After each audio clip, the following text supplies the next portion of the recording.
Hello, hello, hello, hello. Good evening everyone. So today, bad news no, pero nakangiti pa ako. So kaninang umaga guys, after ko nag-breakfast, so tumaas yung BP ko.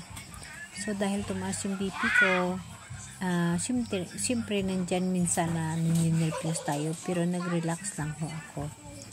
So hindi ko gamot yung Losartan, uminom ako yung Losartan 50, tapos aspirin ko, tapos nagiga-iga ako dito, and then nag-text ako sa doktor ko, na bigla lang tumaas yung BP ko, hindi ko alam, yan na naman yung kinain ko. Kumain na kasi ako ng 2 saging, and then yung talbos ng kamuti na ginblance ko. Yung pagkakamali ko lang, yung kanin ko is maybe 3 days na. Pero iniinit ko naman. Pero dahil nga masilan tayo sa pagkain, kung allergy tayo sa pagkain, baka yun ang nagpa-trigger. So, hindi ko lubos na maisip. Pero nag-text ko kay doktor, pinawalan na akong kumain ng kanin na yun. Dahil yung kanin lang na yun. So, brown rice na lang daw, o kaya black rice ang kakainin ko.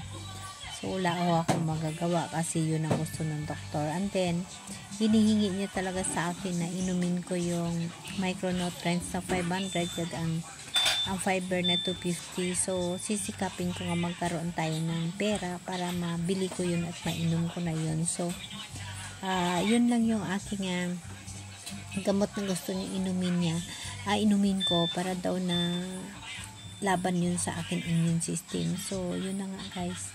Tumaas yung BP natin. Ganun ho ka-active yung allergy ko guys.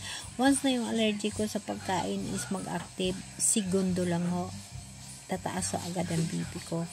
Ganun ho guys. Ganun yung kaso ng aking autoimmune disorder.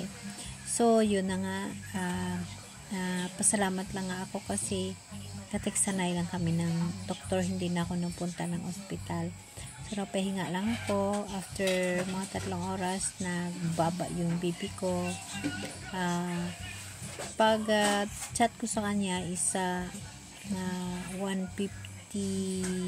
plus to 80 plus ata. So, para kasi sa akin, nanginginit na yung buong katawan ko niyan. Tumataas na yan. So, nang nag-uusap kami, so, ginpa-check niya uli ang BP ko, nagiging 140 nandun sa listahan ko, kaga 80 plus pa rin. So okay na yun. Ganun ho ako guys. Once na kahit sa 140 lang ho yung BP ko, talagang na ako niyan guys, napupluting na ho ako niyan. So hindi ko alam kung sa anong way ako atake ng pagtaas ng BP ko. Ay something na pag-toothbrush ko kaninang umaga, di ba ang carpal ko na ito, masakit din ito. Pag-toothbrush ko kaninang umaga, parang may nagpisik din dito sa kamay ko. So hindi ko alam kung anong cause, kung bakit nagtaas yung BP ko. Ang I remember lang nung na-stroke ako, nagpitik lang din yung kamay ko nung nandun maya nag-increase na yung BP ko. So hindi ko alam ang nangyayari. So yun ang sinasabi ko, si Lord na lang ang bahala. Basta importante yung allergy ko kanina, hindi lumabas na yung red patches o kaya nanghabal yung labi ko, kundi ang BP ko ay tumaas. Mayroon kasi aksyon na may makain ako na labag sa akin or ayaw niyang tatanggapin, tumataas din yung BP ko. So hindi ko alam. So for now 137 to 70 plus yung BP ko, and then 60 ata yung nandun kasi sa listahan, hindi ko na ma-memorize.